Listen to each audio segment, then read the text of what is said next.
हमारे साथ आज बातचीत करने के लिए पीएनबी के एमडी और सीईओ अशोक चंद्रा मौजूद हैं। अशोक जी, गुड मॉर्निंग। पहला सवाल ये कि आपने अपने जो नेट इंटरेस्ट मार्जिन की गाइडेंस काटी, वो क्यों? उससे थोड़ा स्ट्रीट डिसअपॉइंट हुई। उसके क्या क्या फैक्टर्स रहे? नमस्कार। नहीं, गाइडेंस हमने जो दिया था beginning of the financial year 2.8 से 2.9 पे, उस समय हमने ये प्रिज्यूम नहीं किया था कि सीआरआर में इतना रेट कट होगा। विदाउट दैट हमने वो गाइडेंस दिया था और गाइडेंस को हमने फिर से रिविजिट नहीं किया। We have kept the guidance as it is. So आज भी अगर आप हमारा नीम देखें पूरे 9 मंथ का, तो हम अभी भी 2.73% पे है।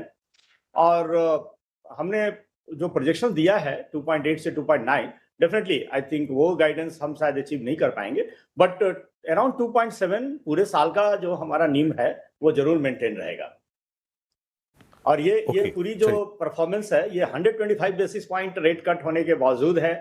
डिपॉजिट में हमने उतना जो 125 बेसिस पॉइंट कट हुआ, इसमें सीआरआर में, रिपो में जो कट हुआ, उसका पूरा इम्पैक्ट अभी तक हमने अपने डिपॉजिटर्स के इंटरेस्ट रेट पे नहीं दिया है। उसके बावजूद हम इतना नीम मेंटेन किए हुए हैं। तो आई थिंक सिस्टम में हमारे पास काफी कुशन है प्रॉफिटेबिलिटी एंड ऑपरेटिंग प्रॉफिट के एंगल के हिसाब से। एंड ओवरऑल अगर आप देखें प्रायः की परफॉर्मेंस, ऑपरेटिंग प्रॉफिट भी मोर देन 7,400 करोड़ इस क्वार्टर की रही है। Net profit one time high है, ऑल टाइम हाई है, 5,100 करोड़ का प्रॉफिट रहा है। तो ये मोमेंटम कंटिन्यू रहेगा और हम नीम के ऊपर कंसर्न हैं। और इस पर्टिकुलर क्वार्टर में हमने रिविजिट किया अपने डिपॉजिट रेट के इंटरेस्ट रेट पे, और करीब 20 से 30 बेसिस पॉइंट रेट कट हमने 1 जनवरी को किया है अल्को मीटिंग के बाद। और हम इसको मॉनिटर करेंगे एवरी मंथ कि कहाँ हम हैं और क्या करना है। Okay, fair enough. Ashok ji नमस्कार, वीरेंद्र बोल रहा हूँ। ठीक है, आप डेविएट करेंगे फुल ईयर बेसिस पे अप्रॉक्सीमेटली 10 to 15 बेसिस पॉइंट, है ना, एनआईएम्स पे। अच्छा सर, बाकी कॉस्ट ऑफ डिपॉजिट फ्रंट पे आपका व्यू क्या है? ये किस तरफ जा रही है? और अगर आप फुल ईयर के लिए 2.8 2.9% मेंटेन नहीं कर पा रहे हैं एनआईएम्स, ठीक है, आपने गाइड कर दिया उसको लेकर, but revival of NIMS likely to be कब से शुरू होगा? क्या ये नेक्स्ट फिस्कल में देखते हैं आप, या फिर नेक्स्ट फिस्कल के मिड तक? डेफिनेटली हमारा जो कुछ high cost deposit special scheme एक हमारी चल रही थी 7.25% रिटेल टर्म डिपॉजिट के लिए और सीनियर सिटीजन के लिए 7.75, वो करीब 1.5 साल पहले वो स्कीम थी और मार्च 25 तक वो स्कीम चल रही थी। वो 440 डेज की वो स्कीम थी और 1 अप्रैल 2025 को हमने उसको क्लोज किया। तो उसमें जो डिपॉजिट मोबिलाइजेशन हुए थे, करीब 2,48,000 करोड़ का डिपॉजिट मोबिलाइजेशन पूरे पीरियड में हुआ था।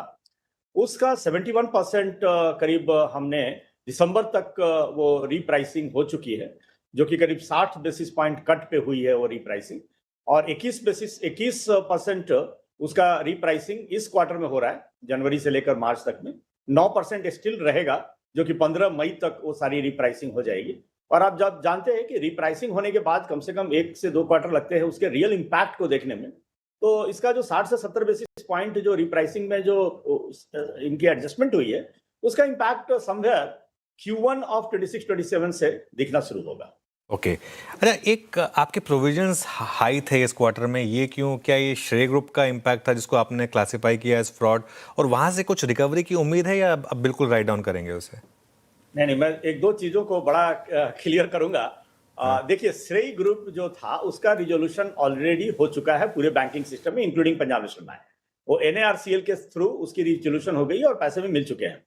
वो केवल उसका फ्रॉड क्लासिफिकेशन पेंडिंग था, जो कि हमने उसको फ्रॉड क्लासिफाई किया।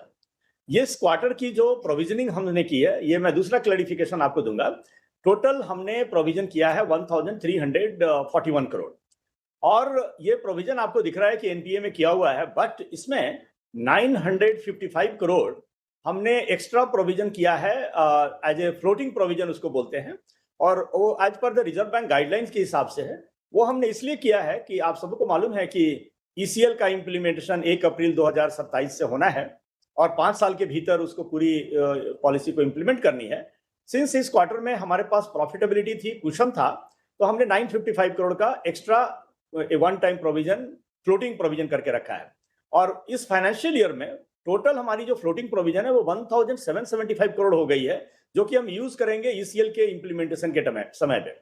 तो इससे क्या होगा कि आने वाले पीरियड में आई थिंक जब ईसीएल इंप्लीमेंट होगा तो बैंक एक बहुत ही स्ट्रांग पोजीशन पे रहेगा और किसी तरीके के जो सरप्राइजेस जो देखने को मिलते हैं, नई चीजें जब इंप्लीमेंट होती हैं, वो हमारे बैंक में देखने को नहीं मिलेगी। तो उसको माइंड में रखकर हमने ये प्रोविजन एक्स्ट्रा किया है। Actual Alright. जो एनपीए पे प्रोविजन हुई है वो केवल 386 करोड़ हुई है। चलिए अशोक जी, बहुत बहुत शुक्रिया ये क्लैरिफिकेशन के लिए एंड ऑल द बेस्ट आपको। थैंक यू सो मच आज हमारे साथ जुड़ने के लिए। चलिए एक